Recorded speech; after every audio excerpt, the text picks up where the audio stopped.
Well, thank you, Simon, and again, my gratitude to the various people at the Cathedral Hall today who helped set up the bits and pieces.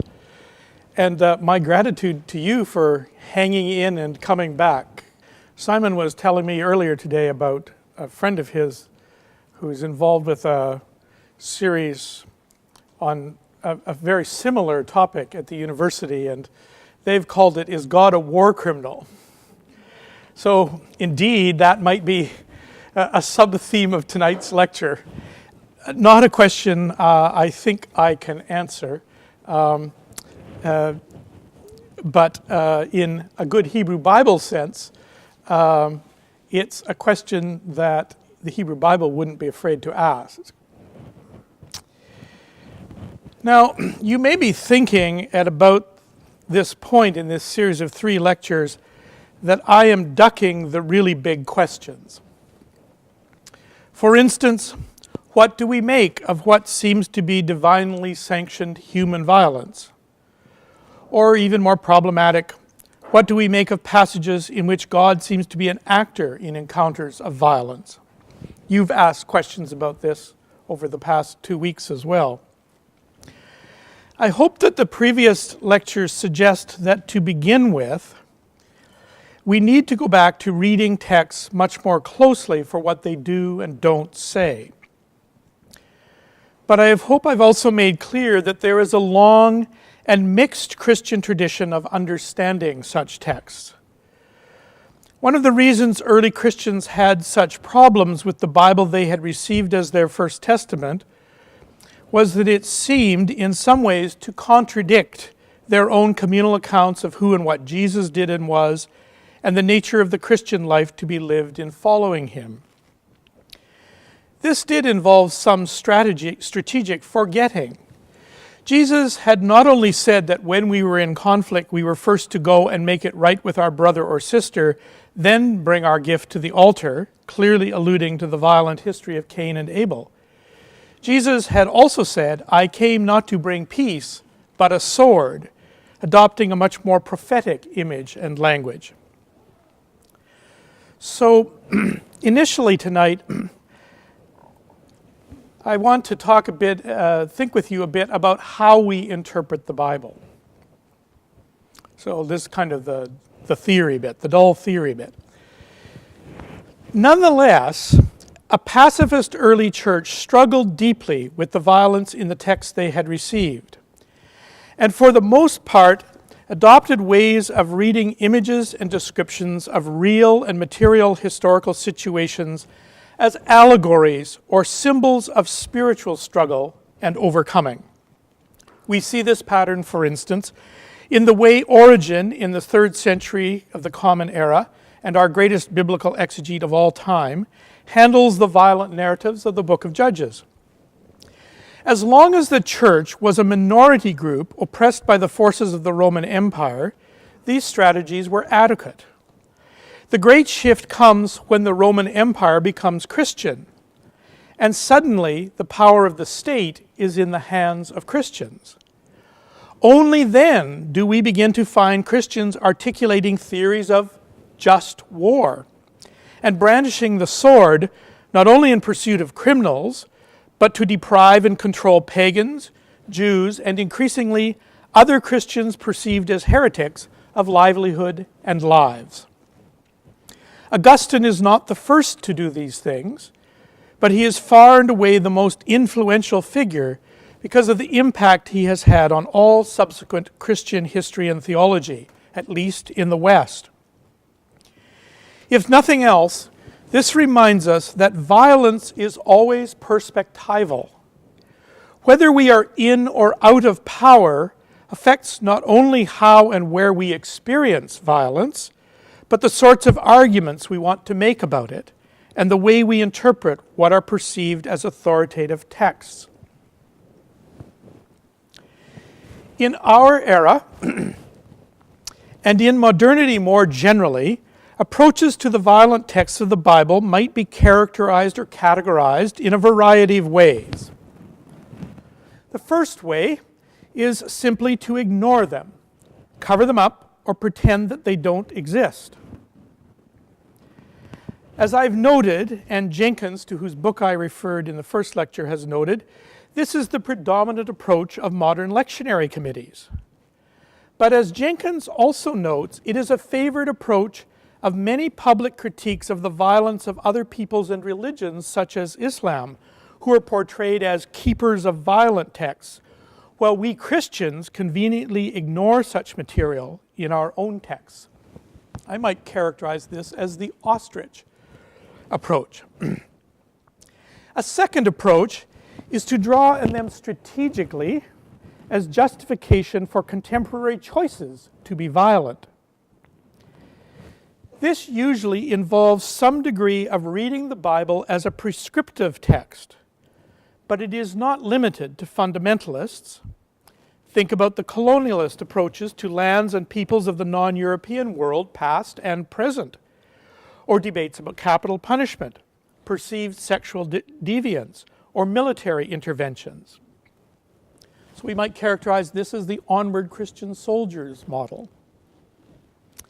A third approach would be to read these violent texts, but to read them under the rubric of a larger hermeneutic or theory of interpretation that sees the overarching biblical message as one of peacemaking and reconciliation. This is a common and ancient Christian tradition, and usually involves some degree of rereading and spiritualizing episodes of violence. But you will have seen that, to some extent, it's one of the ways that I read texts. We always have to have some meta-narratives out of which we read. So I'll characterize this as the rainbow model. A fourth way is to dismiss them as relics of a primitive and barbaric culture, seeing ourselves as more developed and advanced.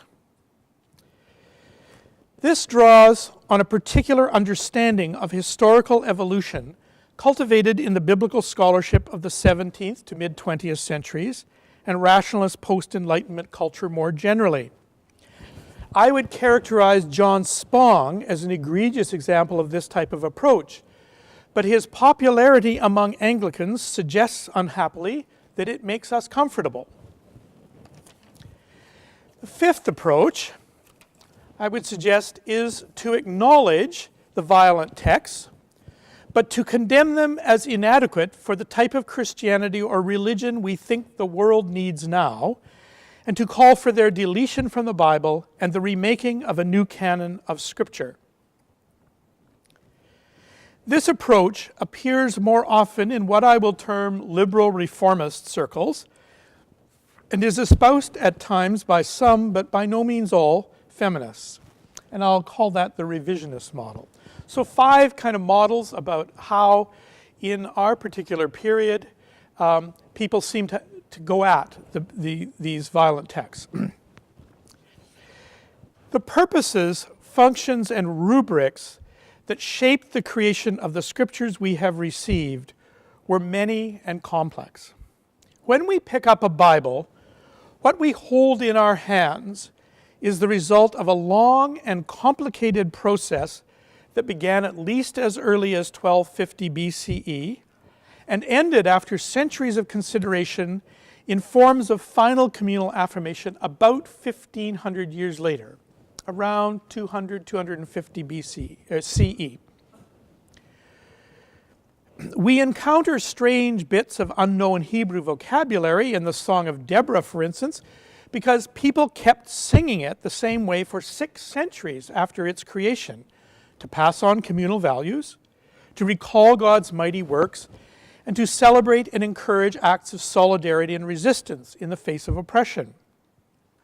It's clear, as last week's lecture sort of suggested, that the Deuteronomists 6 centuries later already thought there was much to add to clarify the narrative's historical circumstances, to enhance the image of Israel as scourge of the Canaanites, and as Mika Ball noted almost 20 years ago, to make Deborah and Jael into deceptive and tricky women. That said, we simply can't dismiss this long history of singers, collectors, writers, redactors, and conveyors of tradition as ignorant stupid, or primitive people. All of this material has experienced not only the hallowing of time, but the checks and balances of time. Because the Bible presents us narratives in which people adopt particular social strategies for achieving their ends, does not mean that we should naively assume that the Bible is not aware of them as strategies, or that we should assume that the Bible is completely unquestioning and uncritical about them. This is not only true of social strategies present in scriptural contexts, it is also true of social structures. The Bible is aware of diverse forms of social structures, of their contextual linkages, of the ways they change over time, of their power dynamics and economic dynamics, of their strengths and their shortcomings. The canon as a whole is dominated by certain ideological and theological investments, but also calls those into question and undercuts them, not only by the inclusion of entire books of protest and critique, Job and Ecclesiastes, but by the driving skepticism of that entire wisdom collection, if nothing else. Again, though this process of relativizing is not because just any social strategy or ideology may do, it is precisely because in a contingent world, all communities must choose strategies, will adopt ideologies, and these will have outcomes, anticipated and unanticipated, intended and unintended, beneficial and potentially destructive. The problem with simply dismissing or rejecting biblical texts or episodes because they are violent or patriarchal is that they are not going to go away. It's a bit like a family inheriting a house or some old furniture. It may be ugly. It may, in the view of some, need updating or destroying. For some family members, it is redolent of births, deaths, marriages, joys and sorrows of times past, of the love and conflict and sheer weight and meaning of family, belonging, and identity. For other members, that house may be the secret place of histories of violence and abuse. The Bible is what we have received from the faithful of the past, awkward as the gift may seem at times. In the coronation ritual, when the monarch, before being crowned, is presented with the Bible, the presenters say, "We present you with this book, the most valuable thing that this world affords. Here is wisdom. This is the royal law. These are the lively oracles of God." All of these epithets point in one way or another to the role of the Holy Spirit in our community and in its work of interpreting the scriptures we have received. The notion of lively oracles is an important one, it seems to me, in breaking through the popular notion that the Bible is simply a history book, and perhaps an unreliable one at that, or that it is simply a set of moral directives and prescriptions. That these are lively oracles suggests that when we engage with the ancient texts that have been passed on to us, whether we agree with them or disagree, find them distasteful or consoling, the Spirit can and will become alive in us in a lively and life-changing way. The passing on of the canon of Scripture over the past 3,000 years is, at a very basic level, a communal affirmation that this is our experience of what happens. One of the questions of human existence that I think the Bible is fascinated by is that of religion. Now, this may seem almost like stating the obvious to you, but I don't mean it as a banal observation that the Bible is an important book by, for, and about religious people. In an extreme way of putting it, I would say that the Bible is opposed to religion. That is, those cults, rituals, and prescriptions by which individuals and groups choose to bind themselves. Religion means those things by which we bind ourselves. What I think the Bible is interested in is that humans are in relationship with God. So at one level, the Bible is critical of religion precisely because it is the very thing that often intervenes and disrupts our relation with God. At the same time, the Bible is preoccupied with describing and imagining how our relationship with God can be whole and life-giving, which is one of the underlying senses of the Hebrew term shalom, or peace. And conversely, the Bible's interested in describing or imagining how our relationship with God sometimes becomes twisted, crippling, and ultimately death-dealing. So from the beginning, the Bible is fascinated with how and why religion so easily becomes captive to violence. This is central to what it seems to me is fundamentally going on in the Bible, a systematic critique of human religion. So, for instance, how might we approach the question of the idea and or practice of what has come to be called holy war? There are a range of scholarly takes on this. At one extreme would be those who might argue that this is just an idea that was never actually a practice, much in the same way that some scholars argue that the idea of sabbatical and jubilee remission of debts was never a real practice in ancient Israel, but just a theory about how to create structural justice. At the other extreme, we find the eminent contemporary scholar Susan Niditch arguing that the most ancient Israelite form of war was always conducted with the understanding that all the enemies were to be murdered as a human sacrifice to God. And she argues that what we see happening in the layers of the evolving biblical text over time is a critical modifying of this practice until ultimately it comes to be seen as unacceptable to God.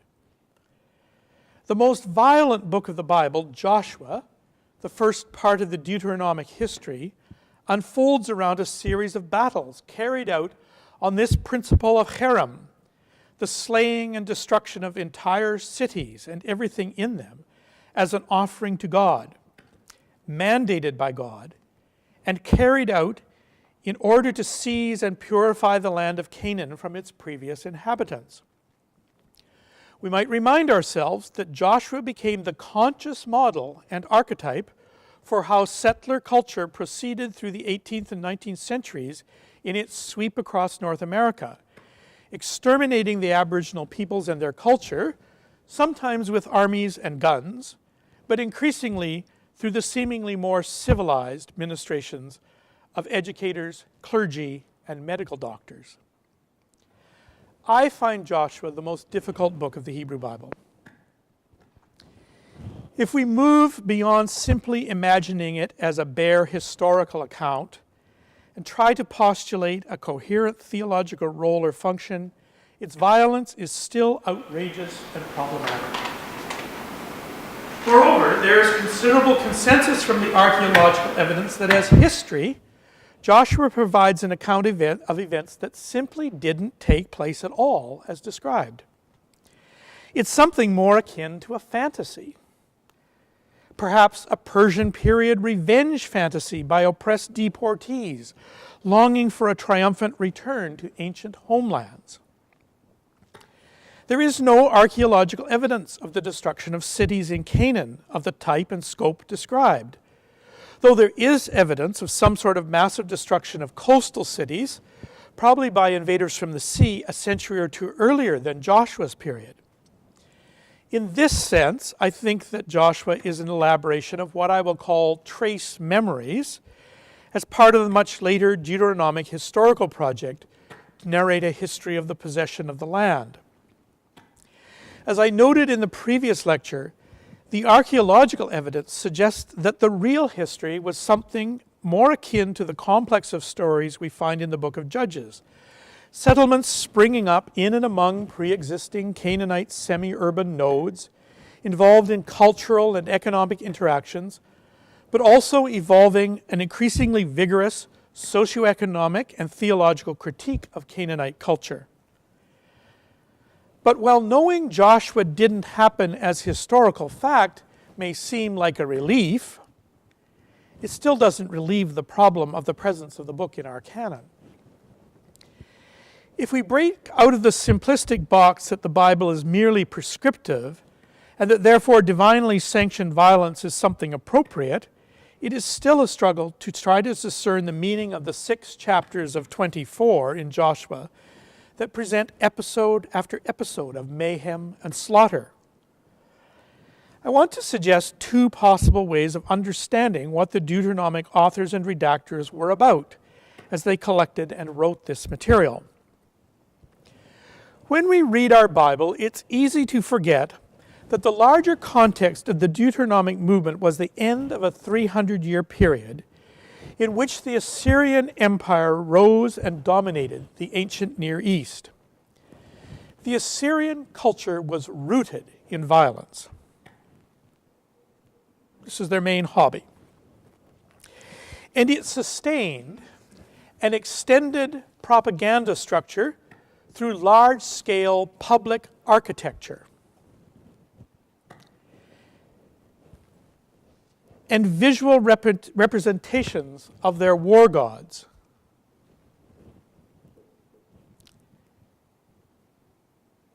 This gives you some sense of the monumental scale on which this architecture was carried out.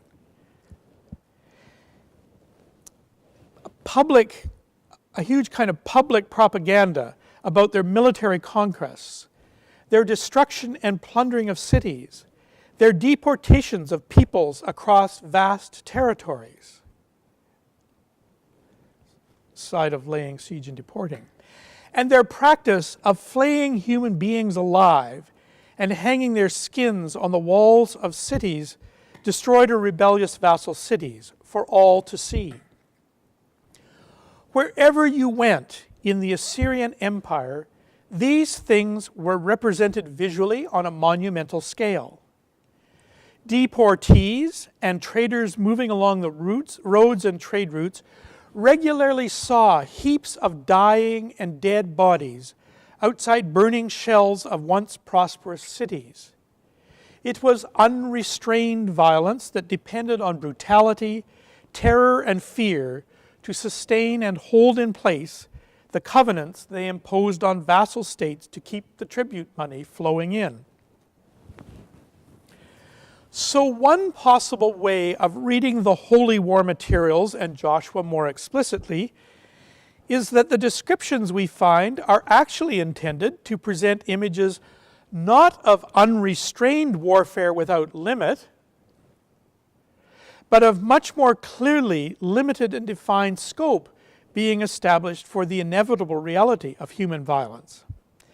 This may be part of a larger cultural distinction the Deuteronomic writers were seeking to draw between Israel and the monolithic culture of violence of the Assyrians and their successors, the Neo-Babylonians.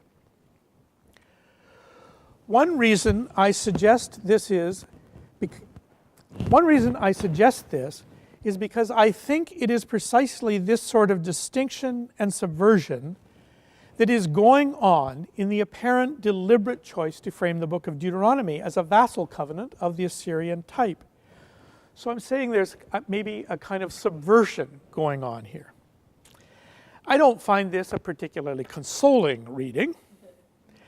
Unlike the Assyrian annals that serially describe hundreds or thousands dying, in these 6 chapters of Joshua we hear only one figure mentioned, the 12,000 of Ai in chapter 8.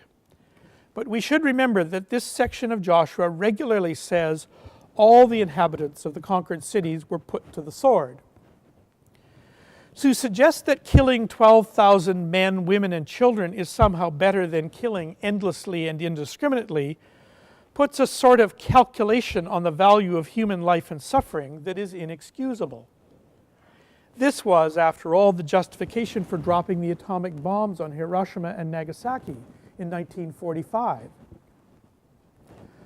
More plausibly, perhaps, I think there is something else going on with the excessive violence of Joshua. The Deuteronomic writers and redactors were not simplistic fools.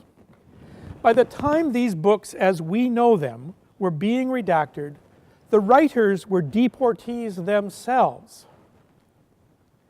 living in exile among the remains of a generation who had suffered the Neo-Babylonian mayhem, slaughter, and forced deportations. They were surveying the fragmentary oral and documentary remains of 700 years. The central two hinged chapters of Joshua are taken up with two things. Chapter 12 narrates and lists all the kings conquered by Moses and Joshua in the seizing of the land of Canaan.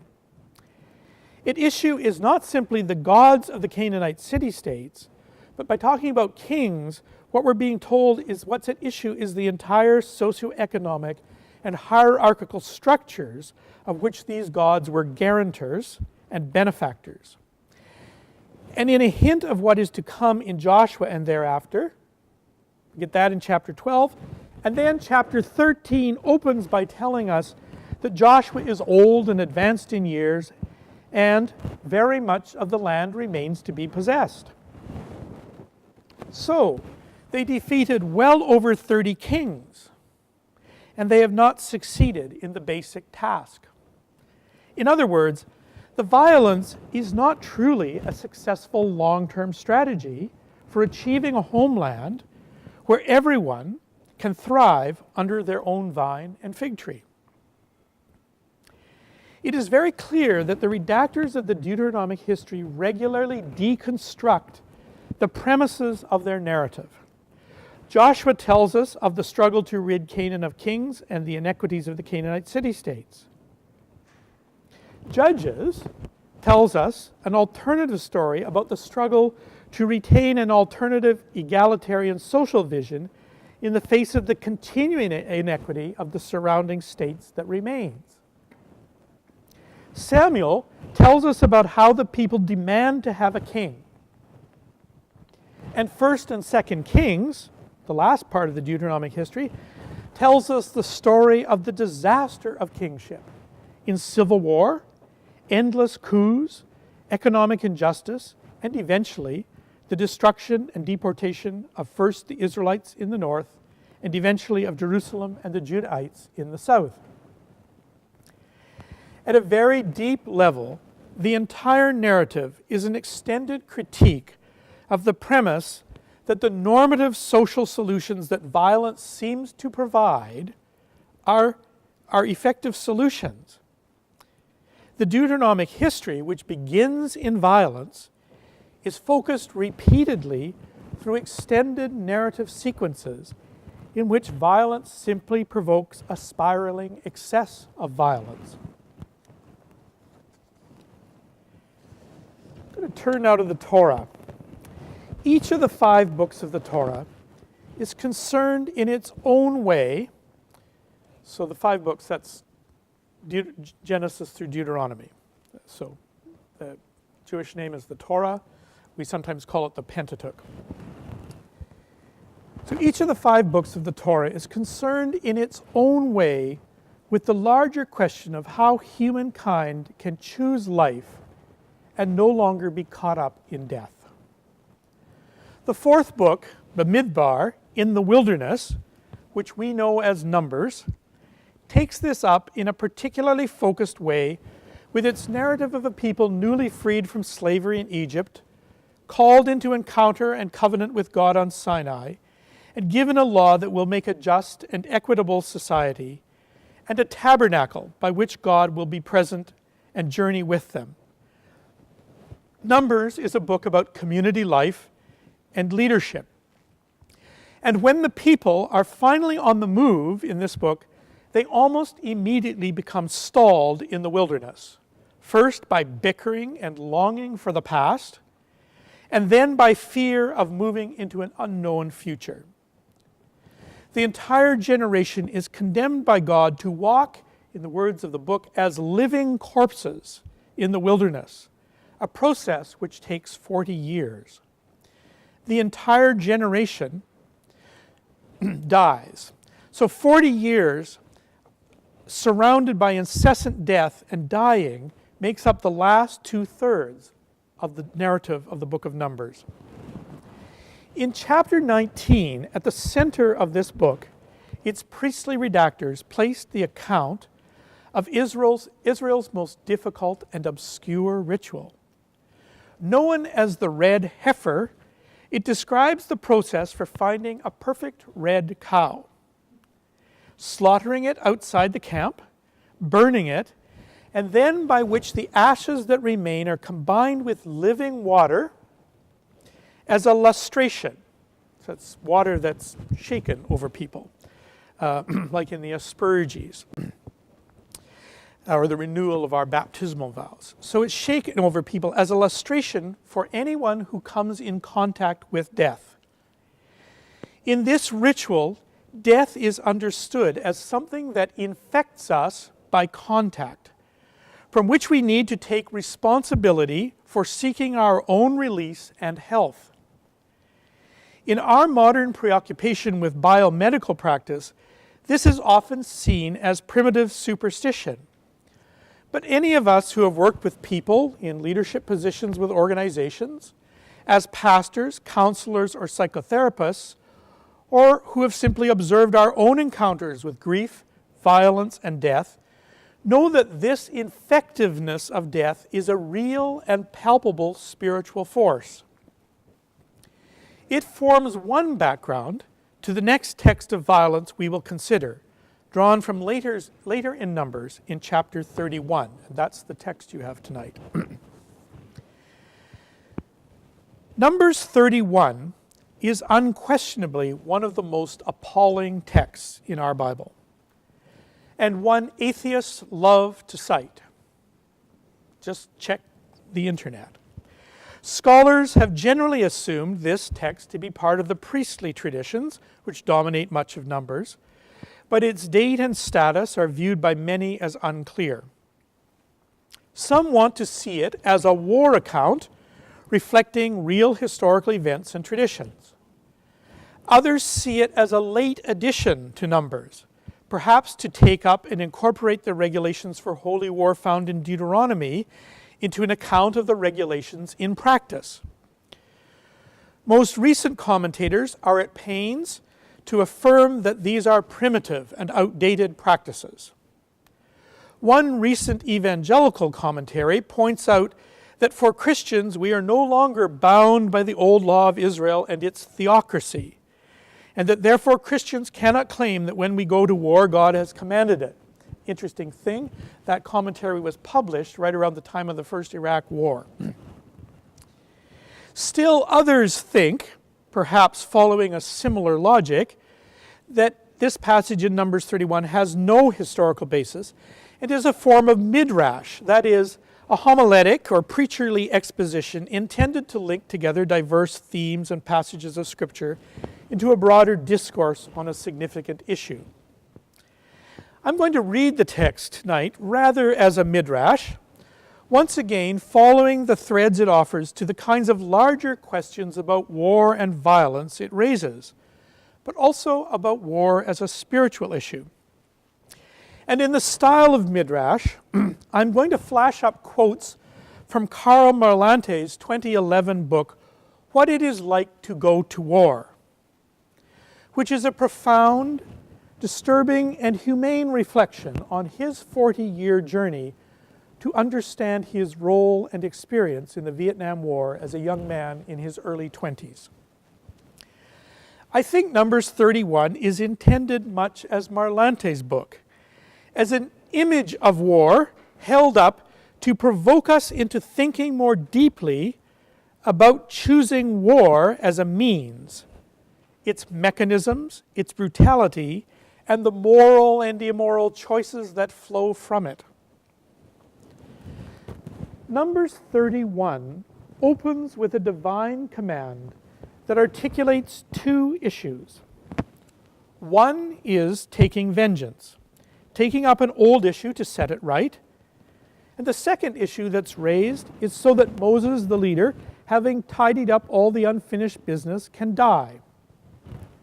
Right off, we are invited to consider how much war arises from motives of sheer vengeance or revenge, and also how much war is the product of the unresolved issues of old men in powerful positions.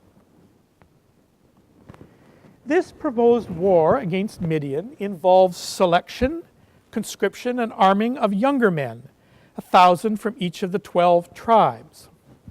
I'll give you a moment to quote from Marlantes.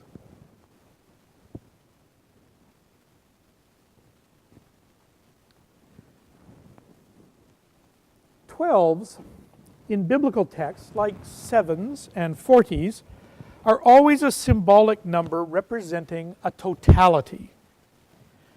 The full amount required, and no more. 12, 7, and 40. They're the most typical numbers, and they represent totalities. If there is to be violence, then, there must be a precise and careful limitation of that violence. With the 12,000 are sent the high priest's brother, the vessels of the sanctuary, and the silver trumpets created earlier in the book for sounding the alarm and creating clear communication with the community. That happens back in chapters 9 and 10. The text tells us that Moses chooses to do this. There is no divine command to warrant it. We usually hear this as simply an account of the typical practice of ancient holy war. But perhaps we are also being invited right off to consider how war involves the co-option of clergy, holy people, sacred objects and traditions, and indeed, the co-option and perversion of all our means of communication. The text moves to an account of the war. They kill every male Midianite. The text does not flinch. War is about males killing males to destroy the strength and capacity of another community. They kill 5 kings and Balaam son of Beor, the seer who had been hired to curse Israel but didn't. War is about destroying the real and symbolic power structures of another community. They take the women and children captive. War is about displacing people and the abuse of women and children. They take cattle, flocks, and goods as booty. War is about acquisition of wealth through enforced seizure of what was another people's economy. They burn all their towns and encampments. War is about destroying homes, the possibility of all forms of community, and erasing infrastructure laboriously built up to create security for individuals and families. War is calculated destruction.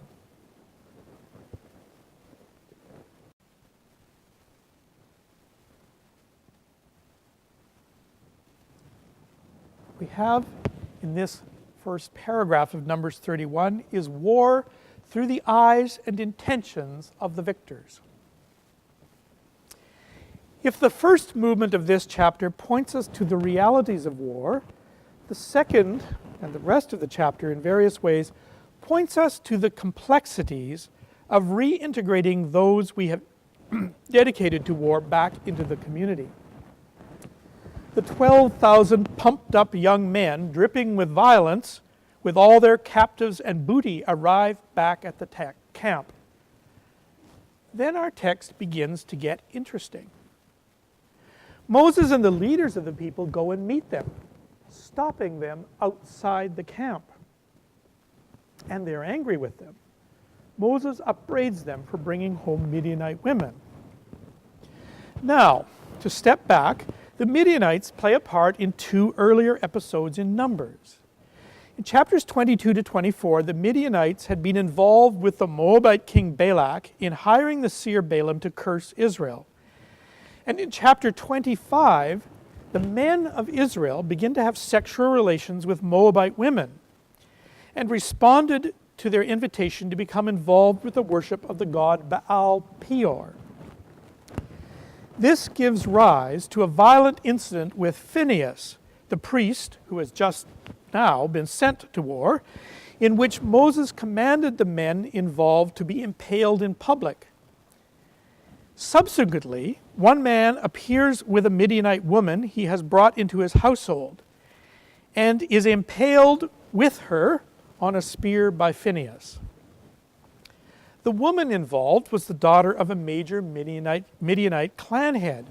So like Genesis 34, the episode with Dinah and Shechem that we talked about on the first night, one layer in this earlier text in Numbers involves patriarchal concerns for controlling marriage in and out of the clan. Another layer of this text, though, clearly involves issues to do with syncretism in religion. And the woman's name, Cosbi, is clearly intended to be symbolic of this, since Cosbi means a lie or a falsehood. But we should note, Numbers 25 is absolutely clear that the choice to get involved with the Moabite and Midianite women was that of the Israelite men. Here in chapter 31, Moses says to the victorious warriors, "These women here, on Balaam's advice, made the Israelites act treacherously against the Lord in the affair of Peor." But we know that the earlier text is explicit that this was the choice of the Israelite men. Suddenly, this text in Numbers 31 confronts us with the fact that war and violence always lead to a blurred relationship with truth. Moses is in bed, metaphorically speaking, with Cosbi, the lie.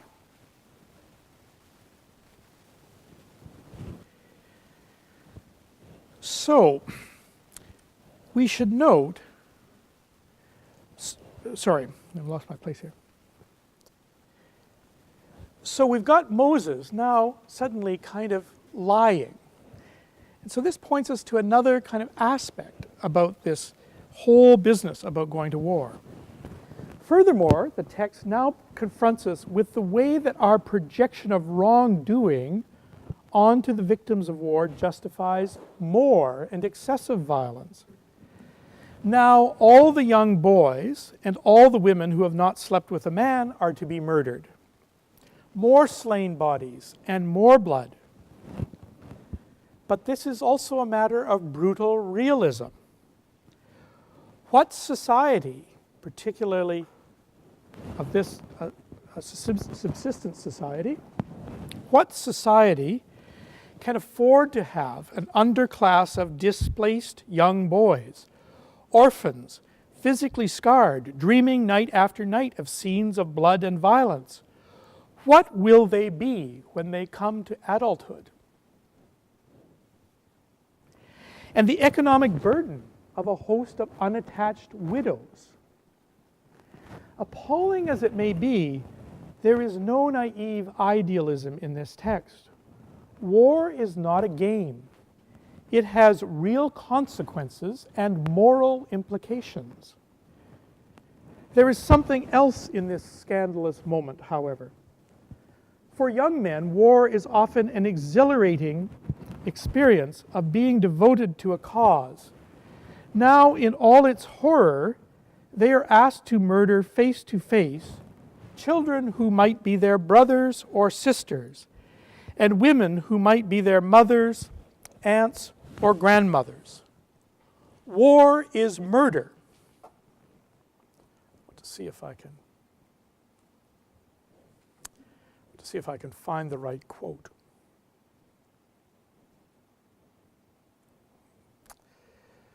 Sorry, 2 slides just seem to have disappeared. They were good ones too.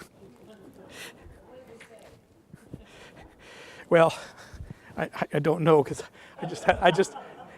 this one is where Marlantes talks about the way that we use this language, this surgical language, to talk about war, and we talk about clean kills, and how this language has become popular, but his final comment is, one of the biggest problems in surgery is managing all the blood. And that, but that the way that in modern culture we're increasingly, because of technology, we're enamored with this notion about clean kills, and that somehow then he says, but the children Gaddafi's children are still maimed, and and there are people dying and maimed and bleeding to death when we drop these bombs at a distance. What we call clean kills, it's a lie. It's an illusion. So, back to number 31, all the warriors who have come in contact with death are required to undergo the 7-day waiting period and the lustration with the water of the red cow. Here's the right quote.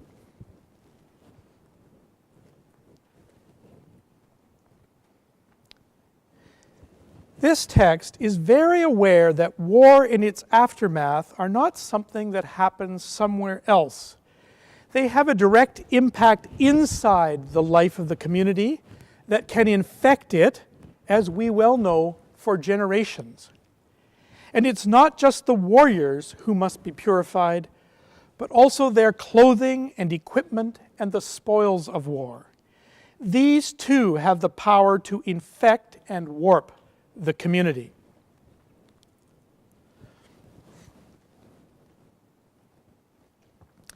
The second half of this chapter is given over to regulating the disposal of the captives and booty. Who gets rich from war? In the world in which the writers of this text lived, it was armies and kings who grew fat on war. Who grows fat from war in our world?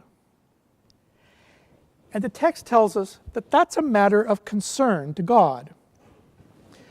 We may question the efficacy of war or the justice of war, but this text again will not flinch from grappling with the realities of a world in which war may sometimes be judged necessary.